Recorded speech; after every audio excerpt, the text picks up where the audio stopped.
What is up, guys? Still I know what you feel. I'm drinking coffee today. Just kidding, I'm drinking chai. Like, I would never ditch chai. Chai is the best. I do like coffee. It's not like I don't like coffee. Coffee is great, but chai is legend. Wait for it. Dairy. Chai is love, man. That's how we stay alive. At least we try to survive. We're not the ones who hide. Two different minds.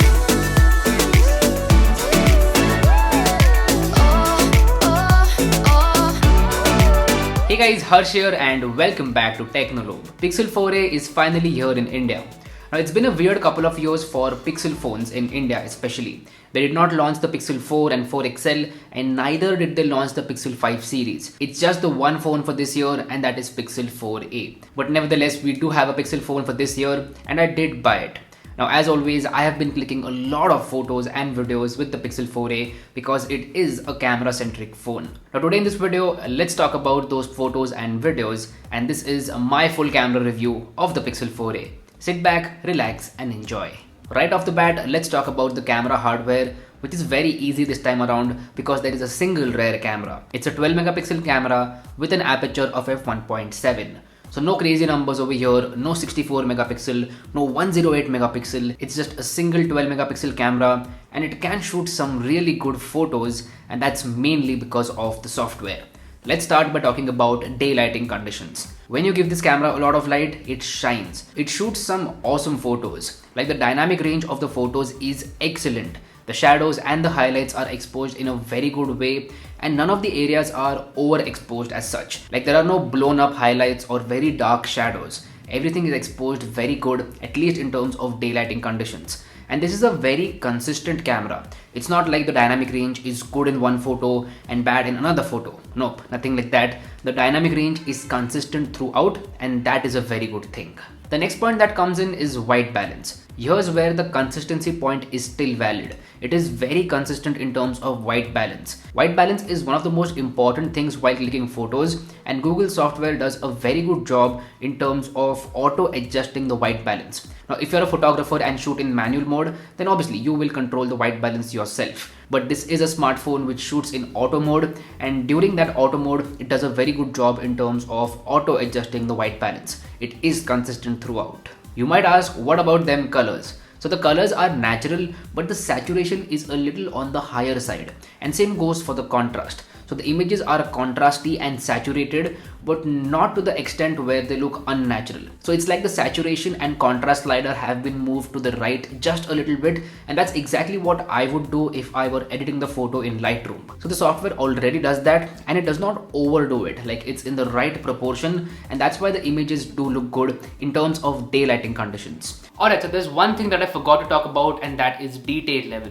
Despite of having a 12 megapixel sensor, it does manage to capture a lot of detail. So if you want to crop into the frame, you can do that easily. And even while editing, you have a lot of room to change the colors, the highlights, the shadows without losing a lot of detail. So no problem over there.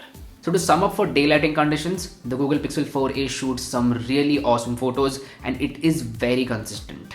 The next part is portrait photography. This phone comes with a portrait mode and it is a software portrait mode. It does not have a secondary depth sensor or even a telephoto camera for that matter. It is doing portrait mode via software, and portrait mode is okayish. It's not the most consistent out there. Like it does miss the edges sometimes and the background blur is sometimes way too unnatural. Like you can easily tell that this is a software portrait mode. So frankly, I was not happy with the portrait mode. I thought that it would do a very good job, but that's not the case. It's like a normal portrait mode, nothing exciting over here. Alright, let's move our attention towards artificial and low lighting conditions. In terms of artificial lighting conditions, you will not have to use night sight. The normal mode itself is able to shoot some pretty good photos in artificial lighting conditions. The photos are detailed, the white balance is on point, the colors are on point, the exposure is right, and the dynamic range is excellent. So in terms of artificial lighting conditions, there's no need of using night sight. So where should you use night sight? Night sight should be used in extreme low light scenarios where you know that the normal camera mode will not click a good picture. So in those scenarios, night sight shines and it's like the best night mode out there. it does a very good job in capturing a good photo. Like scratch that, a great photo in terms of low lighting conditions. It's on point in terms of exposure, detail level, and to some extent white balance. The white balance is off sometimes. It's not the most consistent in terms of white balance, but apart from that, everything else is really good for night sight. So yeah, when you're shooting indoors or in extreme low lighting conditions, you're pretty much covered with the Pixel 4a. It does a very good job in capturing great photos. Now let's have a quick word from Suraj about the Google Pixel 4a's camera experience. He also has used this phone, and let's see what he has to say. Suraj, my man, the stage is yours and take it away. What's happening, guys? My name is Suraj Bodu and I run a YouTube channel called Suraj Bodu where I talk about video production, photography and tech. I had the chance to use the Google Pixel 4a for a couple of days, shot a lot of photos with it, and honestly my experience with it was super good. Might sound like an easy answer to give, but that's how it is. It's like a no fluff, straight to the point camera that is extremely easy to use and produces some great results. I do wish it had like some kind of a ultra wide lens or an actual telephoto lens. It did not, but apart from that, I think the phone camera itself is great. My favorite feature of the 4a is not its amazing colors, it's not the amazing low light, but it's actually just how small the device is. I don't think we talk about this enough, but I think that the 4a is an extremely practical phone. It's quite small and it makes it super easy to use. I often find myself in situations where I don't have much time to take a photo, or I just have to quickly grab the phone and take a photo with a single hand, and for that I think the 4a is great, like for stuff like shooting from the backseat of a two-wheeler or putting your hand out of a window and taking a picture from a moving bus or something like that. I think the 4a is quite practical for stuff like that. Now, I don't recommend that you always do that. It's not safe, you might drop your phone, do that at your own risk. But like, I think the fact that it's so small makes it quite practical, it makes it quite compact, and it just allows you to focus on the craft. I think that it's a no bullshit camera, it's a no bullshit camera experience, it's a no bullshit phone. I even compared it to the OnePlus 8 Pro over on my channel, and I don't want to give too much away. Actually, I think you guys may already know, you guys may have guessed, the 4a did win in most cases. Not really a surprise, but if you want to check out that video, that's over on my channel. But yeah, all around Pixel 4a, excellent cameras, extremely simple user experience, highly recommended, probably the best in class. And yeah, that's what I have to say about the Pixel 4a. Harsh, thank you so much for having me. I really appreciate it, and hopefully I'll see you guys again soon. Don't forget to subscribe to Suraj's channel. I will make sure to drop a link to it in the description box below. So that was photography. Google Pixel 4a does not disappoint when it comes to clicking photos.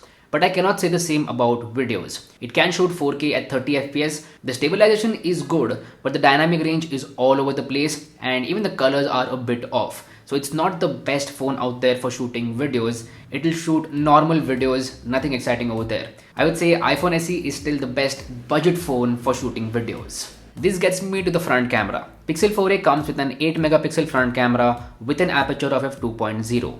The front camera performance is okayish. I am slightly disappointed with the selfies, mainly because of the softness. So the images are soft and there is not a lot of detail in them. Selfies should be sharp, not too sharp, but they should be sharp to some extent so that they look good, but that is absent on the Pixel 4a. So the images are soft.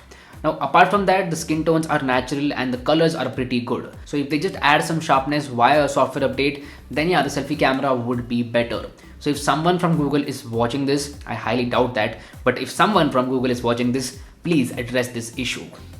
Alright, this is a very quick front camera video test of the Pixel 4a.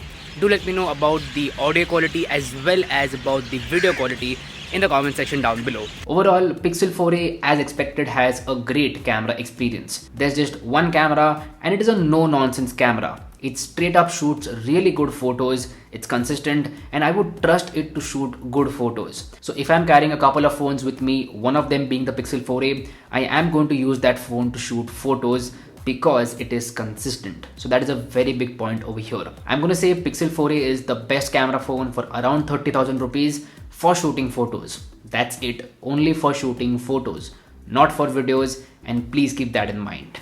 So that's been it. This was my full camera review of the Pixel 4a. Do let me know how you feel about this video in the comment section down below. If you haven't already, please subscribe to the channel, it would mean the world to me. My name is Harsh Punjabi and I'll see you guys in the next one. Bye bye.